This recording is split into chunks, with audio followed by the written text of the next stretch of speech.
స్వాతంత్ర దినోత్సవ శుభాకాంక్షలు.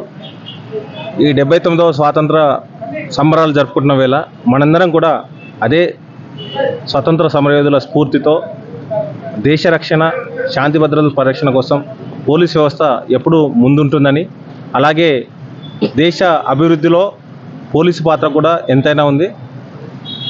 పెట్టుబడులు రావాలన్నా, ప్రజలు సుఖశాంతులతో ఉండాలన్నా, దేశంలో నివసించడానికి ఉన్నటువంటి పరిస్థితులు బాగా ఉండాలన్నా పోలీసుల యొక్క కృషి ఎంతైనా ఉంది. ఈ యొక్క కృషిని సక్రమంగా నిర్వర్తించి ప్రజలకు అందుబాటులో ఉంటామని, ముఖ్యంగా తెలంగాణ పోలీస్, అలాగే సైబరాబాద్ పోలీస్, జీడిమెట్ల పోలీస్ అందరం ఆలోచన ప్లస్ ఆచరణ జీడిమెట్ల పోలీస్ అనే ఒక నినాదంతో ముందుకెళ్తూ ప్రజలకు మరింత మెరుగైన సేవలు అందిస్తూ కమ్యూనిటీ పోలీసింగ్ అనే పదానికి సరైన అర్థాన్ని తెలియజేస్తూ ముందుకు వెళ్తున్నాం. ప్రజల్లో మమేకమవుతూ, ప్రజల మంచి చెడులో పాల్గొంటూ, వారి యొక్క సుఖ సంతోషాల్లో మేము కూడా భాగస్వాములు అయ్యడానికి ప్రయత్నిస్తున్నాం. ఈ సందర్భంగా మరోసారి ప్రజలందరికీ 79వ స్వాతంత్ర దినోత్సవ శుభాకాంక్షలు తెలియజేస్తున్నాం.